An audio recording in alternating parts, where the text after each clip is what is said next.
Salve, salve, galerinha! Bom dia, boa tarde, boa noite. Aqui quem fala é o professor Pedro Moll, aqui do canal Professor Moll, e hoje vamos gravar mais um vídeo, né, da parte da resolução das questões da Unesp. Então, se você não é inscrito no canal, se inscreve já, deixa seu like, deixa seus comentários com suas dúvidas, compartilha com o seu amigo e vamos para o vídeo.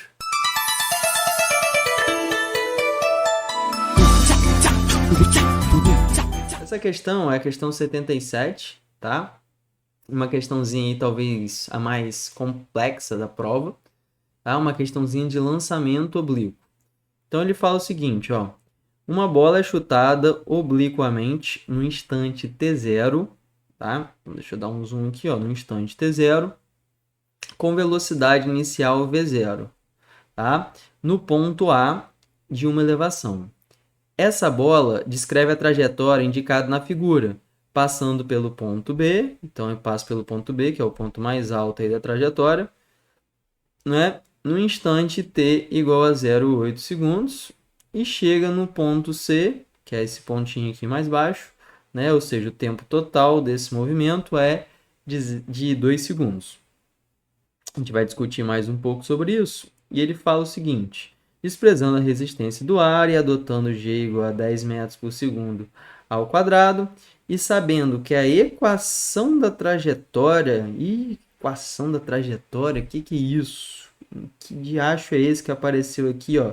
Y é igual a menos 0,2x ao quadrado mais 1,6 vezes x mais 4. Pedro, o que é isso, meu Deus? Nunca vi isso. Relaxa, vamos ver que isso aqui é a equação da parábola, né? Que vai descrever essa parábola aqui, ó, trajetória do movimento, né? Cada pontinho y com os seus possíveis valores aí, né? Na verdade, cada dois valores de x possíveis numa parábola, né? Retornam um valor de y, né? Que no caso é função da altura, né? Deslocamento vertical e deslocamento horizontal, que é o x. E ele pede exatamente o módulo de V0, tá? Antes da gente começar a brincar aqui, que a gente vai brincar bastante de matemática, vamos dar uma olhada aqui numa coisa. Se liga, no lançamento oblíquo, o que a gente tem? No lançamento oblíquo, a gente tem que a velocidade, né, inicial, aí é V0, ele faz um certo ângulo, que você vê que a questão não te deu ângulo, que você não vai precisar, né? Mas a gente sempre pode escrever um vetor, que é igual a essa velocidade inicial, né, com duas componentes. Eu vou desenhar elas de cores diferentes aqui, ó. Uma componente que é a componente vertical, que vai ser o nosso V0y, e uma componente na horizontal, que vai ser o nosso V0x. Vamos lembrar o que significa. Olha só, V0x, né? Ou seja, aí eu tenho o movimento no eixo x, ele vai ser responsável, não é? Por fazer o quê? Por fazer com que a partícula ande as suas posições aqui no eixo x. Beleza? E o V0y vai ser responsável por, né, entre aspas, o eixo y vai ser responsável por fazer a partícula se deslocar na direção aí vertical. Tranquilo? Só que a gente viu que o V0x, ele né, no lançamento, como eu não tenho resistência do ar, ou seja, eu não tenho nenhuma força atuando aí, o meu V0x ele dá origem a um movimento retilíneo e uniforme. Enquanto no eixo y, ou seja, o V0y, ele participa aí de um movimento retilíneo uniformemente variado, um MRUV, né? Porque a gente sabe que a gente tem nesse eixo vertical uma aceleração, que é a aceleração da gravidade. Beleza? Então, olha só, como que eu vou encontrar V0? Se eu encontrar V0x e V0y, vocês concordam comigo que o V0, né, isso aqui é um vetor, né? O V0 nada mais é do que a soma vetorial da componente x mais a componente y. Lembra que isso aqui é uma soma vetorial, então importa ali a direção e o sentido, como a gente vai ver, mas nesse caso a gente vai ver que a gente pode achar V0 módulo por Pitágoras aí no final. Beleza? Beleza, vamos lá. Agora tem muito o que fazer. A gente já entendeu que o movimento é uma parábola. Essa parábola está descrita por essa equação aqui, essa equação da trajetória. E a gente sabe dois tempos. O tempo de subida, que é 0,8, e o tempo total do movimento. A gente vai precisar desses tempos para achar as velocidades, V0x e V0y. Mas antes, olha só. Se eu quero saber V0x, né, a velocidade em x, e se eu sei que é um MRU, né, no eixo X, fica fácil, né? Se eu considerar aqui, ó, que a minha posição inicial, ou seja, o meu ponto de partida, né, em X, né, ele sai de X igual a zero, né? Então, aqui, ó, nesse ponto aqui, eu tenho que X é igual a zero. Ele vai chegar nesse ponto final aqui, nesse ponto aqui, onde y é igual a zero e x vale exatamente o alcance da minha partícula. Tá? Então, eu preciso saber esse alcance. O que eu vou fazer, então? Eu vou usar essa equação da trajetória que a questão me deu para achar o valor de x quando o quê? Quando y for igual a zero. Eu quero essa coordenada aqui, ó. A coordenada desse pontinho aqui, ó. A coordenada desse pontinho aqui, ela é uma coordenada, né, onde x vale o alcance da partícula, né, o máximo alcance aí que ela chega, e y é exatamente zero. Então, essa é minha coordenada, né? Coordenada x e coordenada y. Então, vamos pegar aqui para a gente resolver esse problema. Aí, eu vou fazer o seguinte, eu vou estar pegando, então, essa equação aqui e vou estar aplicando a condição para ela quando y, né, for igual a zero, eu sei que, consequentemente, x ele vai ser igual ao alcance da partícula. Então, eu vou calcular x para quando y é igual a zero. Só que como isso aqui é uma equação de segundo grau, a gente sabe que a gente vai ter dois valores, né? Mas se liga que a gente vai ver já já por que a gente vai ter dois valores e o que a gente vai fazer com esses dois valores. Então, eu vou pegar essa equação ali de cima, né? Menos 2x ao quadrado mais 1,6x mais 4 e vou igualar isso a zero. Então, vamos fazer isso aqui embaixo. Vou pegar, ó, menos 0,2 vezes x ao quadrado mais 1,6x mais 4. Isso aqui tem que ser igual a zero. Cair numa equaçãozinha o quê? Uma equaçãozinha de segundo grau que a gente pode resolver por Bhaskara, certo? Antes, esse 0,2 aqui está muito feio, esse 1,6 está muito feio para eu entrar ali na fórmula de Bhaskara. Eu vou fazer o seguinte, geralmente eu gosto de sempre tirar esse carinha aqui, ó, tirar o A, né? Lembra? Isso aqui é uma equação, vou escrever aqui do lado, né?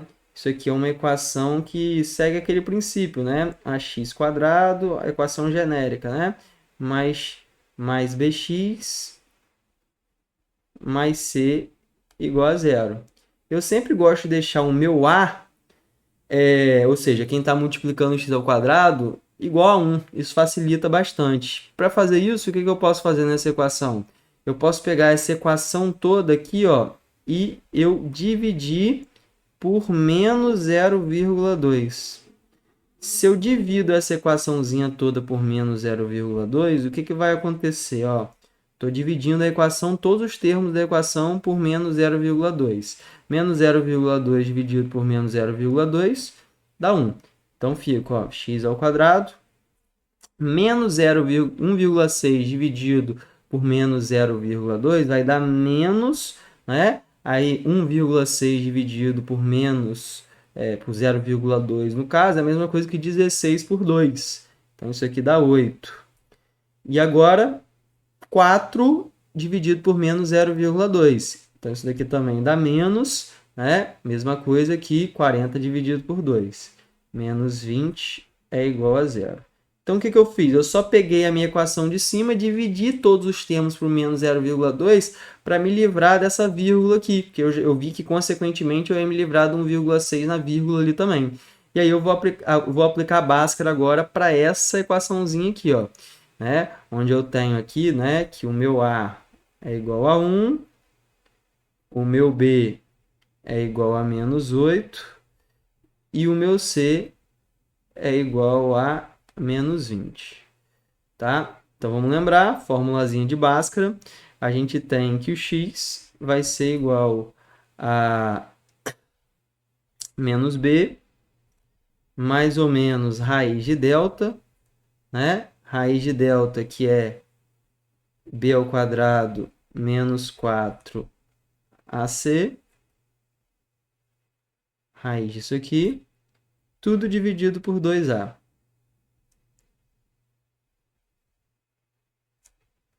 Certo? Agora a gente vai substituir só aqui os valores. Menos b, menos menos 8, isso aqui dá 8. Mais ou menos a raiz quadrada de b ao quadrado, ou seja, menos 8 ao quadrado, 64. Menos 4ac, 4 vezes 1 vezes menos 20, ou seja, vai ficar um menos com menos aqui que vai dar mais, né?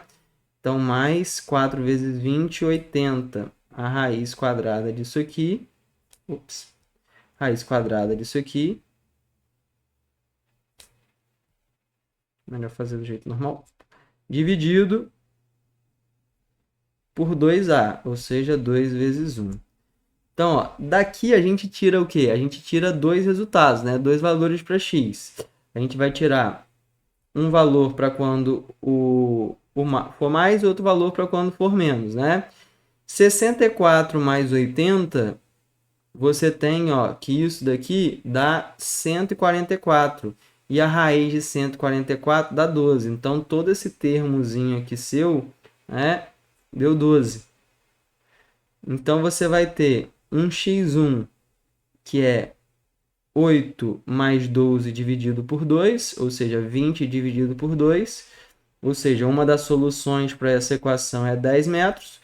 E a outra, 8, né, menos 12 dividido por 2. Menos 4 dividido por 2, ou seja, x2 igual a menos 2 metros.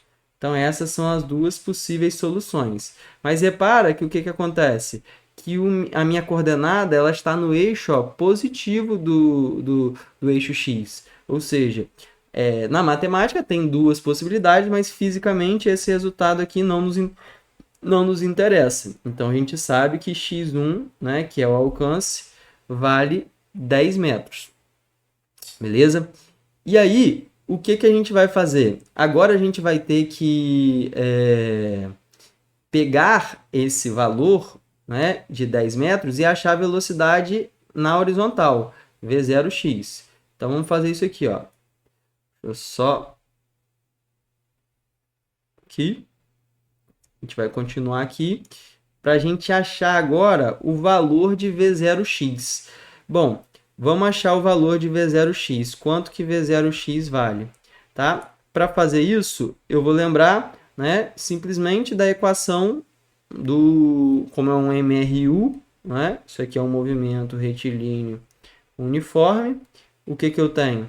Eu tenho aí que o meu V0, né, minha velocidade, se é um movimento uniforme, ele vai ser simplesmente a razão entre, nesse caso, o quê? O x que eu achei e o tempo total que leva para chegar aqui. Lembra que aqui, ó, eu chego exatamente em 2 segundos. Então, o V0x ele vai ser simplesmente o meu alcance dividido pelo tempo total aí do meu percurso, né? Desde que saiu até chegar ali no solo. Ou seja, o V0x ele vai ser igual, eu achei que o alcance vale 10 metros, tempo total 2. Então, isso daqui é igual a 5 metros por segundo.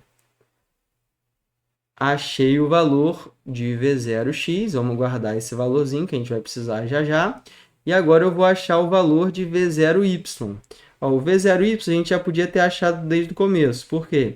Porque ele deu para a gente, né? A gente sabe que o V0y ele faz parte aí do movimento retilíneo uniformemente variado de subida, ou seja, com a aceleração da gravidade. E aí eu sei que quando eu tenho um MRUV, aquela equaçãozinha é válida. Ó. Vy, né? Estou falando do eixo y, é igual a V0y mais A vezes T.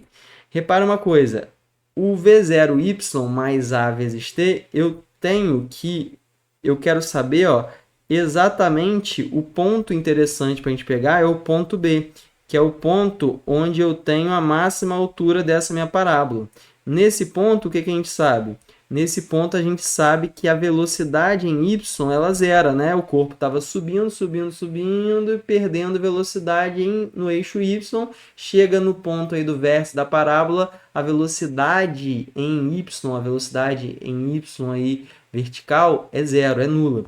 Então, a gente pode, né, a partir dessa equação, que a gente chega naquela formulazinha do tempo de subida, né, que vocês já devem ter visto aí. Eu já vou chegar aqui, né, e já vou colocar ela direto, mas a gente sabe que a aceleração da gravidade é menos g, aquela equaçãozinha ela vem dessa relação aqui, né?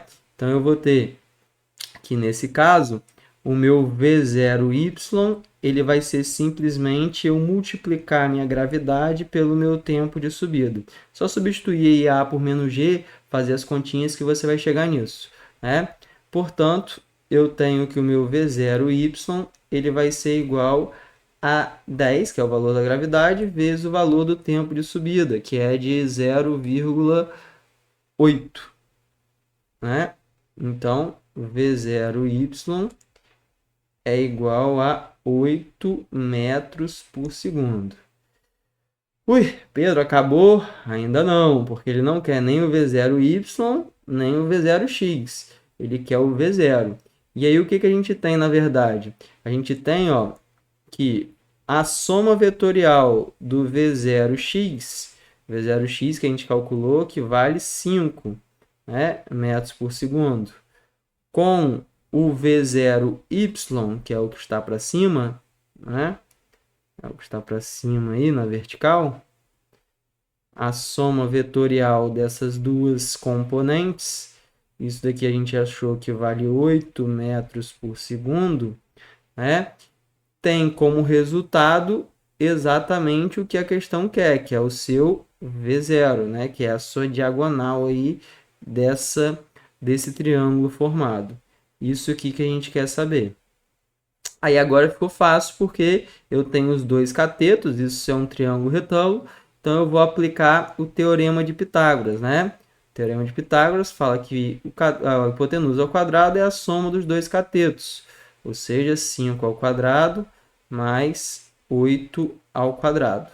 Portanto, V0 ao quadrado, ele vai ser igual a 5 ao quadrado, 25, mais 8, 64, né? 25 mais 64, 89. Então, V0 ao quadrado é igual a 89.